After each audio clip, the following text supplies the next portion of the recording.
धेरै ठुलो बनाएर काम छैन, काम गर्न सक्नु पऱ्यो नि। युवा तथा खेलकुद नै किन रोज्नु पर्यो?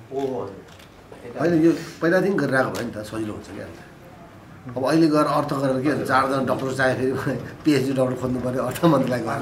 त्यही भएर युवा त खेलकुदमा हामीले पहिलादेखि अब हामीले रोजगार पनि दिइरहेको कुरा भयो। अलिकति बिजनेस प्लान्सहरू पनि छँदैछ युथहरूको लागि। अब स्पोर्ट्सको लागि त हामीसँग टिम पनि राम्रै छ फेरि।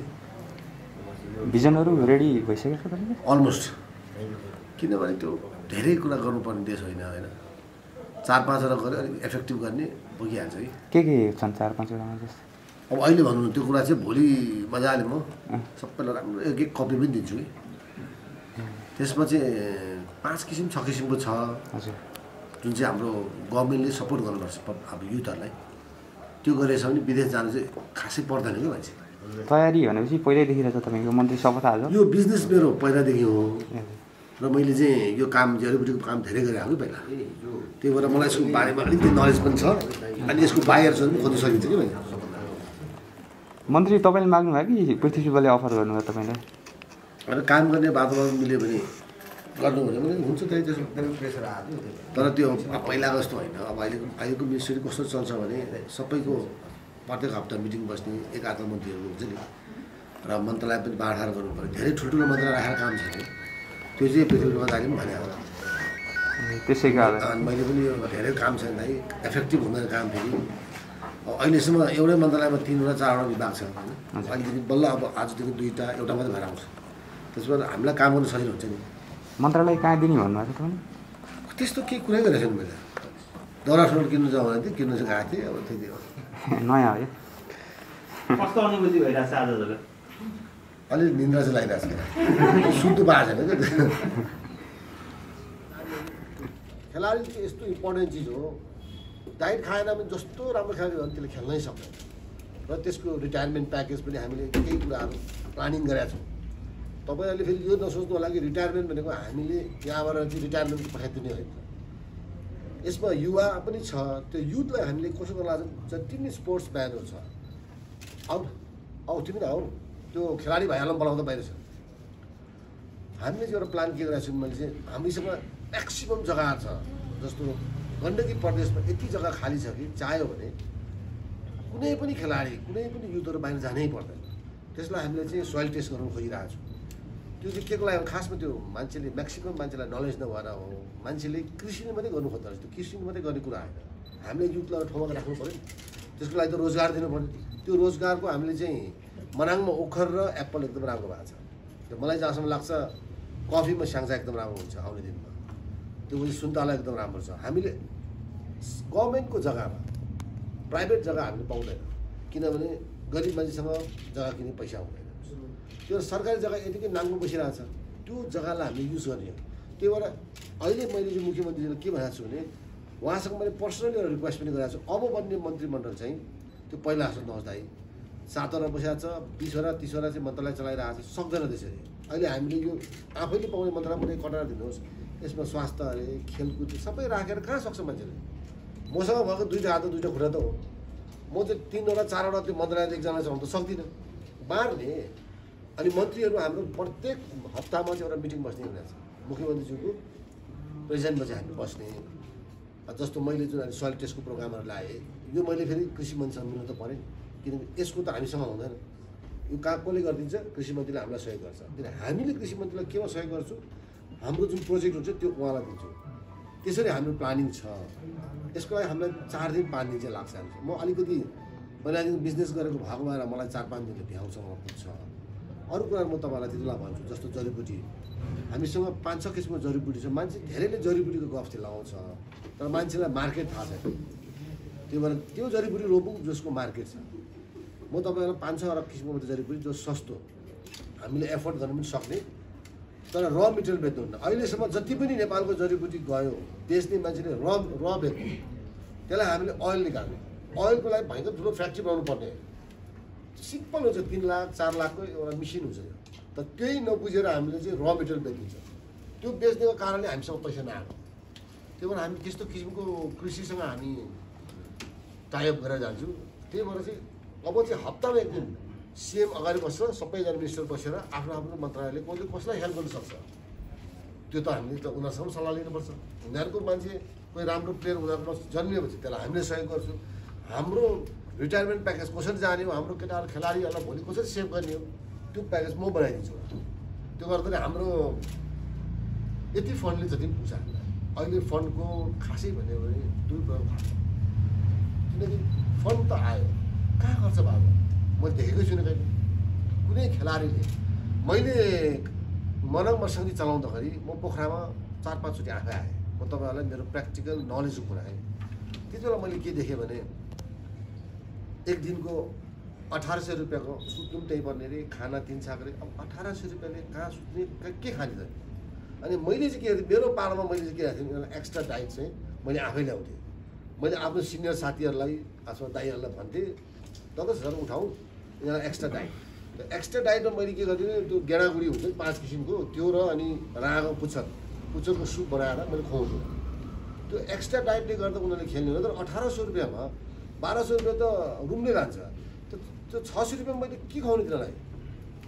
त्यही भएर सबैभन्दा इम्पोर्टेन्ट स्पोर्ट्समा चाहिँ डाइटै हो।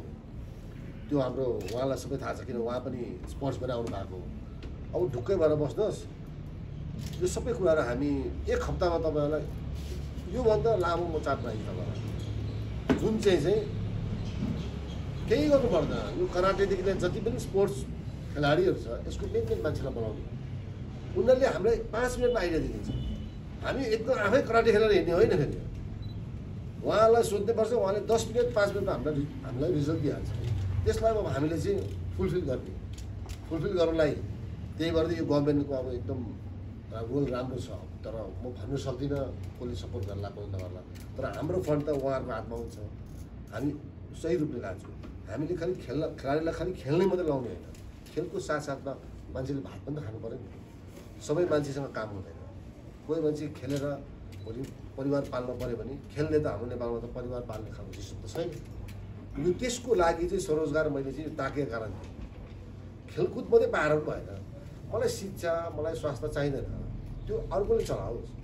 तर मिटिङमा कोर्डिनेट गर्नु भयो, कोर्डिनेसन जाने बित्तिकै हामीलाई प्रब्लम भयो। अब युथलाई अगाडि लानलाई खेलकुद र युथलाई मैले जोड्ने बित्तिकै हामीलाई काम हुने एकदम छ। जस्तो उहाँ खेलकुद मात्रै आएको, अब उहाँलाई झन् सजिलो के हुन्छ, खेलाडी भयो अनि युथलाई पनि हामीले जब कसरी दिने। अब भोलि गएर चाहिँ यिनीहरूलाई रिटायरमेन्ट के गर्ने, एक्स्ट्रा डाइटको जस्तो मन्त्रालयले जहिले पनि पैसा चाहिँ हामीले चाहिँ मन्त्रालयबाट पनि खोज्ने हो। एक्स्ट्रा इन्कम बनाउनु लागि चाहिँ जुन ओपन ल्यान्डहरू छ हामीसँग यति धेरै छ फेरि पोखरामा त, त्यस्तो जग्गालाई हामीले युज गर्ने हो। हामीले कसैलाई सुकुम्बासी टोल बनाइदिने होइन, कुनै भूमि आएको नाममा हामी उनीहरूलाई 2-3 रुपियाँ दिने होइन। त्यो त गभर्मेन्टको प्रपर्टी हो, उनीहरूले लिजमा मात्रै पाउने हो। लिजमा कसले पायो, जनताले पायो होइन। त्यो पनि खेलाडी एक्स प्लेयर्सहरूले हो। भनेको चाहिँ के हो भन्दाखेरि हाम्रै मान्छेले हामीसँग प्रपर्टी माग्छ, केही गरेर खान्छु भन्छ, हामीले किन नदिनु पऱ्यो? आखिर सम्पत्ति उनीहरूको पनि हो। त्यो पहाड होला, डाँडा होला, त्यो यतिको ओपन राखिरहेको छ। मैले चाहिँ त्यस्तो स्किम बनाएको छु र यो मलाई सजिलो किनभने म आफै यो काम गरिसकेको मान्छे र मैले मनाङमा मभन्दा सिनियर जो प्रतिनिधि सभामा जित्नु भएको छ, पाल्देन सभामा, उहाँले पनि मनाङमा एउटा ठुलो रेभोल्युसन ल्याइदिएको छ। साउथ इस्ट एसियामा वान अफ द बेस्ट ठुलो पनि हुनुपर्छ एप्पल फार्ममा। त्यो एप्पल फार्मलाई कसले सपोर्ट गरेको छ भन्दाखेरि सेन्ट्रल गभर्मेन्टले सपोर्ट गरेको छ। भन्दाखेरि हो यसरी जाने भयो। केन्द्रको सरकारले उहाँलाई सहयोग दियो, उहाँको आफ्नो भ्यू र भिजन उहाँले गरिदियो। 1 लाख बोर्ड त सब्सिडीमा ल्याएछ भनेको यसरी नै जाने हो। स्पोर्ट्स भन्दा खालि खेलाएर मात्रै हुने कुरा होइन। युवालाई हामीले चाहिँ भाषणमा त हामीले के गर्छ भने विदेश जानु नपर्ने, हामी यो गर्छौँ, त्यसरी हुँदैन। त्यो स्पिचमा मात्रै आएर भएन, प्र्याक्टिकल बनाउनु पऱ्यो। त्यसको लागि मैले त खेलाडीहरू सबलाई सायद भोलि भित्र मलाई सबले भेटिहाल्छ। भाइहरूसँग बसेर म सल्लाह गर्छु, उनीहरूलाई इन फ्युचरमा सेटमेन्ट के को लागि चाहियो त, कसरी जाने त भनेर उनीहरूले हामीलाई आइडिया दिन्छ। अहिलेको जमानामा खेलाडीहरू सबै स्मार्ट छ। उनीहरूले पनि दाइ यसो गर्दा हुन्छ, किन म उनीहरूको लागि मन्त्री मात्रै होइन, उनीहरूले हिजो मलाई दाइ भनेर बोलाइरहेको मान्छे हो नि त। मसँग काम पनि एकदम सजिलो हुन्छ र म आफूसँग भएको बजेट मलाई युज गर्न दिन्छु। किनकि यो बजेट उनीहरूकै पैसा हो। आखिर यो त ट्याक्स पेड पैसा हो नि। ट्याक्स कसले तिर्यो भने त्यही पब्लिकले तिर्यो हो। कसैको छोरा खेलिरहेको होला, खेलाडी होला, कसैको दाजुभाइ होला, कसैको चिनेको मान्छेहरू होला। त्यही भएर हामीले ट्याक्स पेड पैसालाई जहिले पनि सही ठाउँमा युज गर्न सक्नुपर्छ, न कि दाल भात खाएर मासु खाएर मात्रै हुँदैन। आउने जेनेरेसनलाई हामीले केही कुरा कसरी सिकाउनु भने हाम्रो बजेट हामीले आफै ल्याउनु, जहिले पनि हामीले केन्द्रमा गएर पैसा माग्ने हो हामी आफै पनि केही न केही गर्न सक्नुपर्छ र त्यसको लागि गभर्मेन्टसँग कुरा गर्छु र गभर्मेन्टले चाह्यो भने नै ठुलो कुरा होइन फेरि किनकि हामीले कुनै चाहिँ लेक साइडको राजाको सम्पत्ति माग्नु गएको होइन लेकमा छ नि दरबारको प्रपर्टीहरू हामीले त्यो माग्ने होइन हामीले त सिम्पल एउटा डाँडालाई 200, 300, 400 वर्षदेखि नाङ्गो राखेको छ केही रुपियाँ छैन त्यो दिनु पर्यो मेरो लागि दियो भने आयो त्यो त्यसको इन्कमले मैले आफ्नो खेलाडीहरूलाई पछि गएर प्याकेज दिन सक्छु मैले ल कोही घाइते भयो के गर्न सक्छ घाइते भयो गभर्मेन्टले त गर्न सक्दैन त्यो पैसाको इन्कमबाट दिनु त्यसको लागि फेरि हामीले उहाँहरू जस्तो एउटा दुईवटा एक्सपर्ट राख्छौँ खेलाडी भनौँ हामी तान्छौँ अब किनभने उहाँ र मैले मात्रै टेन्सन लिने होइन यो अब खेलाडीलाई पनि तानेर हामी एउटा बोर्ड जस्तो बनाइन्छौँ जो प्रोफेसनल प्लेयर्सहरू आउने हो त्यो बोर्डमा त्यो भएपछि के हुन्छ उनीहरूलाई सबै थाहा छ हामीले के गर्नु उनीहरूले आफै हामीलाई सिकाइदिन्छ हाम्रो काम चाहिँ फुलफिल गरिदिनु किनकि हामीसँग त्यो पावर हामीलाई दिएर पठायो आज हामी मन्त्री भयो उहाँ सचिव भएको उहाँ पनि first class second class officer हुनुहुन्छ होइन फर्स्ट क्लास हामी तिनजनाको काम भनेको हामीले आएको बजेटलाई ठाउँमा फ्याँक्दिने काम कसले गर्ने हाम्रै प्लेयर्सहरूले आफै गर्छ हुनसक्छ सानोतिनो घरेलु उद्योग जुन हामीले अहिले ठुल्ठुलो ब्रान्डहरू खाइरहेको छौँ लेज भन्नेहरू के ठुलो कुरा आएर हामीले हल्दीरामको काजु खाइरहेको हुन्छौँ जो चाहिँ त्यो हामीले 200 रुपियाँ बनाउन सक्ने प्याकेट उनीहरूले चाहिँ 450 बेच्छ एकदम ठुलो कुरा आयो सिर्फ हाम्रो विचार चाहिँ राम्रो हुनुपर्छ हामी गर्छौँ होइन पहिल्यै चाहिँ अलिकति तर्साइदिने अलिकति बनाइदिने मैले कसले गर्छ र यसमा हामीलाई के छ भने यसको सपोर्टमा हामीलाई के छ भने हाम्रो सेन्ट्रल गभर्मेन्टले पनि गर्छु भनेको छ स्टेट गभर्मेन्टले पनि गर्छु भनेको छ भनेपछि हामीलाई काम गर्नुलाई कहीँबाट रोकटोक छैन रहेछ तपाईँहरूले चाहिँ यो चाहिँ बुझ्नुपर्छ अब तपाईँहरूले पनि यो चिजमा अलिक फोकस गरिदिनु पऱ्यो र यसलाई अलिक तपाईँहरूले चाहिँ मिडियाले एकदम राम्रै लेखिदिनु पऱ्यो किनकि हामी तिनजना त गर्छु भने अरू मन्त्रालय नमान्दा फेरि गाह्रो छ किन गाह्रो छ भने सबै यो हाम्रो मन्त्रालयमा पर्दैन हामीले त खेलाडीलाई रिटायरमेन्ट दिने खेलाडी राम्ररी खेलोस् 10-15 वर्ष भन्ने हिसाबले हामी गयौँ तर त्यो कतिवटा कुरा जस्तो वनमा पऱ्यो अब वनमा पर्छ त्यो जग्गाहरू होइन त्यो पछि आएर फेरि त्यहाँ केही रोप्ने कुरामा फेरि कृषिसँगको अनुदानको कुरा जानुपर्छ नेपालमा कृषि अनुदान त भन्छ मान्छेले मैले कहीँ देखेको छु म आफै कृषि गरिरहेको छु मैले 1 रुपियाँ कहिले पाएको छैन त्यो सिस्टमै मैले बुझिनँ कि त्यो अनुदान चाहिँ कसलाई दिँदो रहेछ मैले थाहा भएन मैले मन्त्रीसँग 2 दिन पहिला कुरा गरेको यो अनुदान चाहिँ तपाईँले कसरी दिन्छ र कहाँ दिएको छ भनेर सोधेँ मैले बोल्दैन अब के भन्दा अब त्यही भएर हामीहरू कृषि मन्त्रीसँग हामीले कोर्डिनेट गरेपछि हामीलाई के भन्छ त्यो कृषि मन्त्रीको पैसा चाहिँ यही स्टेटको हाम्रो पब्लिकले पाउने गर्दा उसको पैसा कसैले खानु सक्दैन त्यही खेलाडीहरूले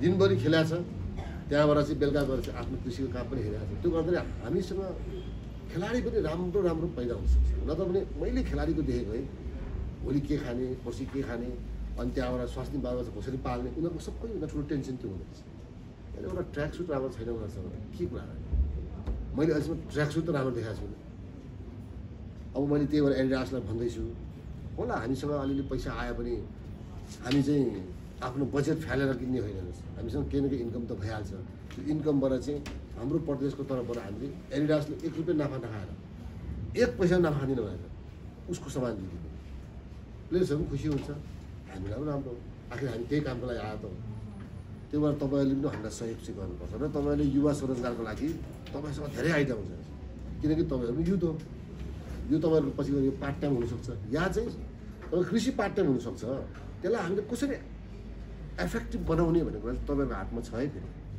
सबै मैले मात्रै गरेर उहाँले मात्रै गरेर हुँदैन तपाईँहरूको सपोर्ट चाहिन्छ किनभने नेपाल यस्तो देश भइसक्यो मिडियाको कुरा धेरै सुन्छ र फेरि मिडियामा पनि कस्तो प्रब्लम आयो भने अघि बिहान मात्रै एउटा मैले त्यो फेसबुक हेरेको थिएँ मधेसी दल केन्द्र सरकारमा गयो भनेर गएकै छैन अझ मलाई फोन गरेर यस्तो लेखिदिनु भएन कि बर्बाद हुन्छ नि कुन चाहिँ अघि बिहान होइन म त मधेसी दल पनि गएछ त के गरेर कहाँ गएकै छैन रहेछ अब यस्तो लेखिदिँदो रहेछ अब हेर्नु त हामीले हेऱ्यौँ त्यो चिप पब्लिसिटी के भन्छ त्यो अलिकति मान्छे जस्तो मेरोमा के लेखिदिन्छ नि भने त्यतिमै त्यो फेरि 2 लाखले हेरिदिन्छ अन्त त पैसा आउने भयो त्यही भएर मैले यसो सोचेँ हामीले त्यस्तो कुराहरूमा कानुन बनाएर होइन कि तपाईँहरू आफै नै यो कुरालाई चाहिँ नेग्लेक्ट गर्नुपर्छ यस्तो गर्नुहुन्न त हामीले कहाँ कानुन बनाएर सक्छ कानुन बनाएर त हुने कुरै होइन किनकि अनपढ गवार मान्छे भयो कानुनबाट डराउँछ सबै वेल एजुकेटेड मान्छेको त सबै कुरा थाहा छ नि अब आज त्यति नै हो। अनि के छ मन्त्रीज्यू, अब यो जुन अहिले चाहिँ तपाईँले हिजोसम्म आइपुग्दाखेरि, हिजोको घटनाक्रमसम्म आइपुग्दाखेरि राजनीतिक रूपमा नेकपासँग एक हिसाबको सम्बन्ध विच्छेद नै गरे जस्तो एमाले पनि म होइन, अर्को पार्टी पनि होइन भन्ने खालको जुन तपाईँले लेबीसँग पनि फिर्ता माग्नुभयो नि, अनि त्यसपछि अहिले सरकार चाहिँ एमालेको छ, तपाईँ यही सरकारमा चाहिँ मन्त्री बन्न आउनुभयो, सहयोग पाउनुहुन्छ? यस्तो छ हेर्नुहोस्, मान्छेले मैले आफ्नो राइट्स युज गरेँ। म एमालेको भयङ्कर कम्युनिस्ट भन्न चाहन्न, मलाई इच्छा पनि छैन। मैले कम्युनिस्टलाई कहिले सहयोग गरेँ तपाईँहरूले टाइम याद गर्नुपर्छ। जब नेपाल कम्युनिस्ट पार्टी भएको थियो, म एमाले, म माओवादी भनेर म जान पनि सक्दिनँ। र उहाँहरूको सबैभन्दा प्रब्लम के छ भने उहाँहरूले नेपालको इतिहासलाई वास्ता नगर्दो रहेछ। मार्क्सलाई काललाई भनेको छ, मार्क्स काल भनेको छ, लेनिन भनेको छ, माओत्सेतुङको कुरा गर्छ। नेपालको टप नेता छ नि त कम्युनिस्टमा, पहिला मरेर गएको। त्यही भएर मलाई यस्तो खालको पार्टी मन पर्दैन जो चाहिँ विदेशी मात्रै हेर्ने कि बाहिरको 200 इयर्स पहिलाको कथा अहिले यहाँ गरेर हुन्छ। त्यो लेनिनले त्यो उसले केही गरेकै छैन अहिलेसम्म। त्यो किताब पढेर हामीले गरेर हुन्छ र? हाम्रो देश रसिया जस्तो होइन, हाम्रो देश जर्मन जस्तो होइन नि। त्यो त्यस्तो कुराहरूलाई मलाई घिलाएर मैले त्यो पार्टीमा नगएको हो। र नेपाल कम्युनिस्ट पार्टी भन्ने नाम पनि एकदम राम्रो। र केही समय अगाडि, आजभन्दा 22-23 वर्ष अगाडि यो नेपाल कम्युनिस्ट पार्टी चाहिँ त्यति बेला नामकरण भएको हो। तर धेरै मान्छेले थाहा छैन। त्यति बेला माले पनि अलग्गै थियो। त्यो बेला एमालेबाट माले छुटिसकेको टाइम।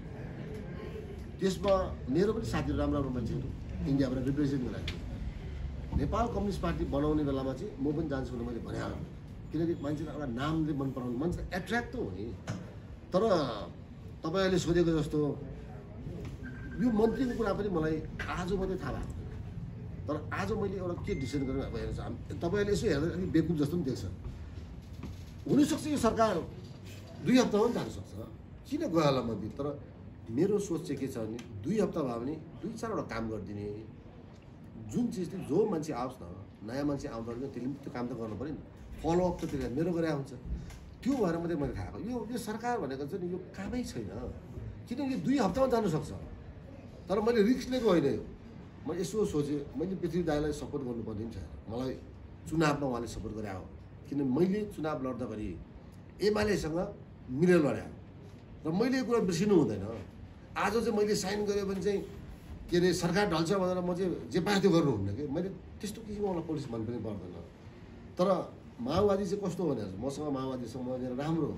तर माओवादी र एमाले फुटेपछि मैले दुईटालाई सहयोग नगर्ने भने जस्तो हिजो मैले साइन काहीँ पनि गरेन नि। बन्नेमा पनि गर्दिनँ म, बिगारेमा पनि गर्दिनँ भने अब त्यसो भए कम्प्रोमाइज भयो। आउनै पर्दैन भने चाहिँ मलाई मजा भयो होइन। म चाहिँ यो यता जाने उता जाने म सक्नु सक्दिनँ भनेर मैले दाइसँग कुरा गरेँ। दाइ मलाई यस्तो मन पर्दैन, तपाईँको एउटा मलाई गुण छ दाइ, त्यो चाहिँ म पुरा गरिदिन्छु। किनभने मैले तपाईँसँग मिलेर लड्या त्यो बेला र मनाङबाट म्याक्सिमम् फोनहरू आयो। कस्तो हुन्छ भने मनाङको मान्छेहरू अलिकति मसँग चाहिँ अलिकति लडाउँदो रहेछ कि भन्नु नसक्ने। अनि बुढोलाई फोन गर्नु जब त्यो बुढोलाई एमाले भनेकै थाहा छैन, तिनीहरूलाई त्यो कम्युनिस्टसँग केही पनि थाहा छैन। त्यस्तो बुढा मान्छेले 8-10 जनाले फोन गर्दा चाहिँ मलाई कस्तो फिल भयो भने एकचोटि त मैले बुढोहरूको कुरा त मान्नुपर्छ। आखिर म 10-12 वर्ष सिनियर होइन। त्यो एकचोटि चाहिँ मैले उहाँले चाहिँ म गरिदिन्छु। अनि आज मैले नाइ भनेन, चाहे 10 दिन होला, चाहे 15 दिन होला। म प्रोफेसनल, म पोलिटिसियन होइन। मैले चाहिँ राजनीति नै गरेर खानुपर्छ भनेको भए मान्छेले 10 वर्ष सोच्थ्यो होला। म त एउटा चेन्जेस ल्याउँछु, त्यति हो मेरो पोलिसी। त्यो चेन्जेसमा यो 2 हप्ताभित्र ल्याइदिन्छु। अब हुने जुन मतदान छ नि संसदमा, त्यसमा चाहिँ तपाईँले सहयोग चाहिँ अब सरकारलाई गर्नुहुन्छ कि कसलाई? राजनीति हो हेर्नुहोस्, राजनीतिमा धेरै भन्ने हुँदैन। राजनीति नै त्यही हो। जस्तो अस्ति मैले उनीहरूले हालिसकेपछि म हाल्छु भनेको थिएँ नि त। म स्ट्यान्डमै बसेँ अहिले आएन, किनकि केही कुरा त मलाई पनि थाहा छ नि। नआउने बित्तिकै म किन जाने भनेर सिधै भने मलाई प्रेसर त आयो। किनभने अब 3 वर्षसम्म हामी त माओवादी कङ्ग्रेस एमाले सबैसँग बसेको नि, हामीलाई त गाह्रो छ नि त। यस्तो मिलेर बसेको थिएँ। म त माओवादीसँग झन् नजिक हो। बरु माओवादी र एमाले धेरै बोल्थेन होला, म धेरै उनीहरूसँग नजिक भएको मान्छे। उनीहरूले चित्त त दुखायो होला। तर मैले हिजोको दिनमा चाहिँ कङ्ग्रेसलाई बनाउनु गएकोमा चाहिँ म बर्बाद हुन्थेँ। किनभने मेरो पनि आफ्नो एउटा चाहिँ प्रिन्सिपल चाहिँ छ, जसले जिताएर त्यही मान्छेलाई मैले हराइ नै दिने भने म त बर्बाद हुन्छु। अनि मान्छेले फेरि आरोप लाउनु 100% मलाई आरोप लाउँथ्यो। हिजो पैसा करोडौँ खायो अनि कङ्ग्रेसको सरकार बनाइदियो। म त्यस्तो बदनाम हुनु चाहन्छु। एमाले र यो माओवादीको जुन सरकारमा म गएको थिएँ, मैले 2 टाइम बहुमत पुऱ्याइदिएको हो। बारम्बार मैले भने मैले सिकाइन खाएको पनि छैन। हिजो चाहिँ मैले के देखेँ सङ्कट के देखेँ एकदम ब्ल्याकमेलिङ गरे जस्तो देखेँ भने गभर्मेन्टलाई एउटा सरकार राम्रै चलिरहेको केन्द्रमा कुनै के प्रब्लम आयो अरे यहाँ त प्रब्लम आएको होइन नि सेन्ट्रलको प्रब्लमलाई यहाँ यस्तो बिगार्नु हो। अनि मैले मुख्यमन्त्रीलाई जब मैले देखेँ आखिर मैले पनि त सहयोग गर्नु पऱ्यो नि त्यही भएर मैले दाइ म एकचोटि चाहिँ जसरी पनि तपाईँलाई गर्छु त आज बिहान म त आरामले बसिरहेको थिएँ अब सपोर्ट गरिसक्यो भने मिनिस्ट्रीमा आइदिनु पऱ्यो मैले ओके त्यो पनि राम्रो नराम्रो कुरा होइन मलाई थाहा छ 10 दिनमा पनि जानु सक्छ सवाल 10 दिनको होइन सांसद त म हो नि मन्त्री पद जाला कुन चाहिँ मन्त्री बनाउन मलाई चुनाव जिताएर ल्याऊ मलाई त सांसद पनि जिताएर पठाऊ सांसद त म छँदैछु तर म यो 2 हप्तादेखि 10 दिनमा म एउटा रिसर्च ल्याउँछु त्यसमा अब तपाईँहरूले पनि सहयोग गर्ने हो उहाँहरूले पनि सहयोग गर्ने। तपाईँ पहिलो प्रोग्राम के शिलान्यासमा उद्घाटन गर्नुहुन्छ केही छ त्यस्तो प्लानिङ? यो शिलान्यासले चाहिँ नजाउँ यो चाहिँ अब मैले सकेसम्म चाहिँ सबै सचिवलाई पठाउँछु म चाहिँ यहाँ प्लानिङमा जान्छु किनभने उहाँहरूलाई सुहाउँछ भने उहाँहरूले स्पोर्ट्सै भएर आयो नि त अहिले त म त स्पोर्ट्स छोडेको त धेरै दिन भइसक्यो त्यो फेरि भाइले फेरि भन्ला अस्ति भर्खर फुटबल खेलेर आएको थियो भन्ला त्यो अर्कै कुरा हो भेटरान कप भनेको त्यो बुढोले खेल्ने हो होइन अब जस्तो 20 वर्षको गेममा म त जान्नु नि त्यसको त तर त्यो गेमै अब एबभ 40 हो त्यसमा मैले खेल्दै आएको हो। अब यस्तो कुराहरू चाहिँ अब हाम्रो भोलिदेखि चाहिँ मैले चाहिँ अहिले नै धेरै जस्तो मान्छेले मलाई भेट्न आएको छ र त्यो मान्छेहरू सबै त्यो मेरो भाइहरू चाहिँ स्पोर्ट्स म्यानै हो किनभने मलाई सजिलो छ काम अहिले 20-30 जना त्यहीँ होला। अब म आज फेरि यस्तो हुन्छ म आज बेलुका सायद 10 बजीसम्म म केटाहरूसँग बस्छु किनभने उनीहरूले नै आइडिया दिनुपर्ने हुन्छ। म त फुटबलर हो म टेबल टेनिस राम्रो हो मेरो फुटबल राम्रो तर म त बक्सिङ कराते त खेलेर हिँडेको मान्छे होइन न्युट्रिसनको कुरामा म मिलाइरहेको छु त्यो कुरामा। अब हामीले उहाँहरू छँदैछ अब हामीले त्यो किन हायर गर्नुपर्छ भने स्पेसली हाम्रो मन्त्रालय नै त्यसैको लागि बनाएको हो कि सबै कुरा भएर पनि के गर्ने न्युट्रिसन भएन भने हामीले जबरजस्ती खुवाएर त भएन नि। जस्तो नेपालमा डाइटको नाममा भक्कु त्यो ब्रोइलर चिकन खुवाइरहेको हुन्छ त्यो कामको कुरै हो। चिकन व्हाइट मिट हो त्यो चाहिँ बडी बिल्डरको लागि चाहिने हो त्यो त मसल्सको लागि चाहिने हो। अब फुटबलरलाई चिकन खुवाएर हुन्छ त उसलाई त हामीले लिक्विड डाइट दिनु पऱ्यो। लिक्विड डाइट चाहिँ हामीले म्याक्सिमम् दिनु सक्नुपर्छ। जस्तो बक्सर हो जस्तो तपाईँको यो 100 मिटर डाइट यिनीहरूको डाइट एकदम डिफ्रेन्ट हुन्छ। हामी जस्तो उनीहरूले फुटबलले खास उनीहरू खानु हुँदैन त्यो भएर यिनीहरू सबैलाई मैले बोलाएको छु। अब यहाँबाट म सुत्नु जान त पाउने होइन किन हामीसँग टाइम एकदम कम छ यो सरकार कुनै पनि बेला जान सक्छ त्यही भएर हामी एउटा राम्रो पोलिसी बनाइदिनु त्यो पोलिसी बनाइदिएपछि उहाँहरूलाई पनि काम गर्नु सजिलो हुन्छ। मैले गरेको भन्ने भएपछि त उहाँहरूले त त्यो टेकेर गर्नु पाएँ नि त।